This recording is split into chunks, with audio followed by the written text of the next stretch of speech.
স্বাগত জানাচ্ছি। আজকে আবার একটা মাছের ঝোলের রেসিপি নিয়ে এসেছি। দেখুন আমি কীভাবে রান্না করি। বাটা মাছ দিয়ে করব মাছের ঝোলটা।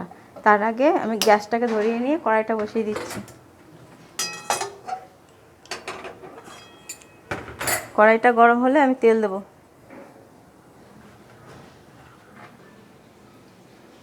কড়াই গরম হয়ে গেছে, আমি সর্ষের তেল দিয়ে দিলাম। তেলটা গরম হয়ে গেলে আমি মাছটা ভেজে নেব।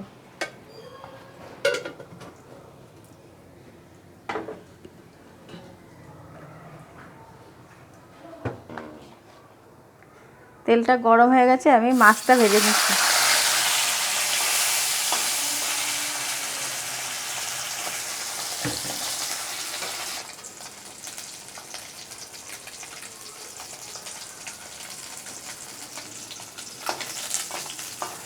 মাছটা ভাজা হয়ে গেছে, আমি তুলে নিচ্ছি।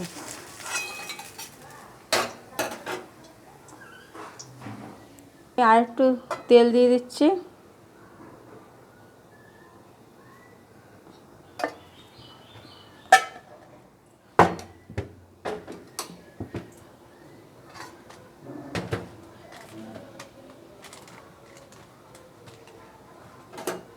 আমি আলু কেটে রেখেছি, আলুগুলো ভেজে নিচ্ছি।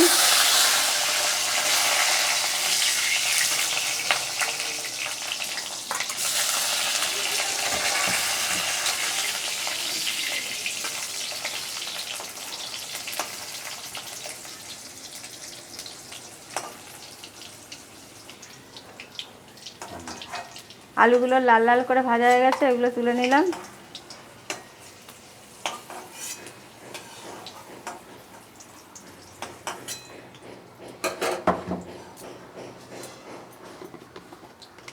মাছের ঝোলের কালারটা ভালো আসার জন্য একটু কড়াইতে একটু চিনি দিয়ে দিলাম তেলের মধ্যে।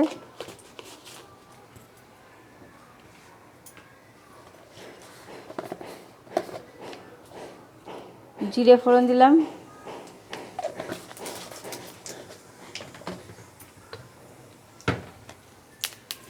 একটা তেজপাতা ফোড়ন দিলাম। এবার একটা পেঁয়াজ কুচি দিয়ে দিচ্ছি। বন্ধুরা, আমি এখানে একটা টমেটো কুড়িয়ে রেখেছি, একটা পেস্ট বানিয়ে নিচ্ছি মাছের ঝোলের জন্য। এর মধ্যে আমি 1 চামচের মতো আদা বাটা দিলাম।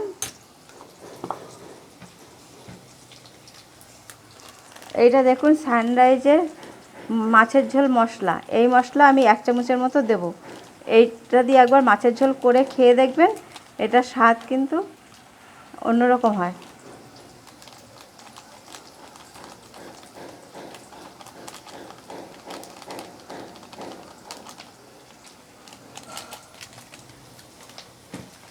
আর একটু কালার ভালো আসার জন্য কাশ্মীরি লঙ্কা দিলাম।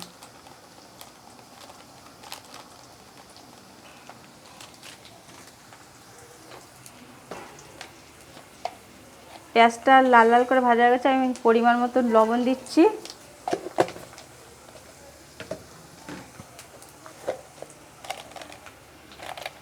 আর একটু হলুদ গুঁড়ো দিয়ে দিলাম অল্প করে। এই মশলাটা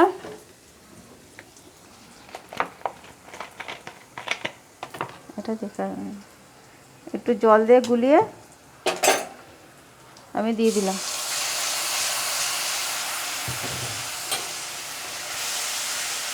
এবার তেল ছাড়া অবধি ভালো করে এটা কষাতে হবে মশলাটা।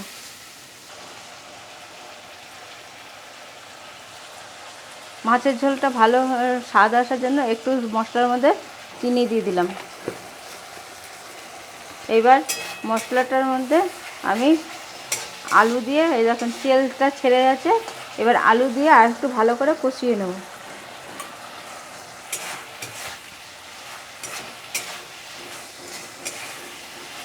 সাথে আমি কাঁচা লঙ্কা চেরা দিয়ে দিচ্ছি।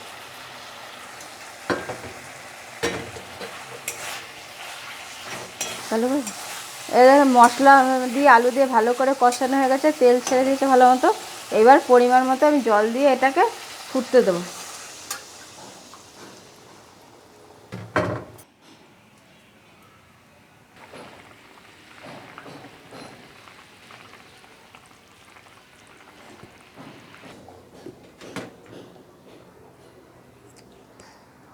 বন্ধুরা, মাছের ঝোলটা অনেকটা ফুটে গেছে।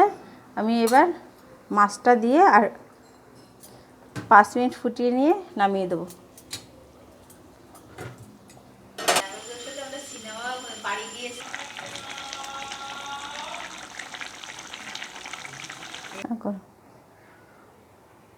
বন্ধুরা দেখুন, আমার মাছের ঝোলটা হয়ে গেছে।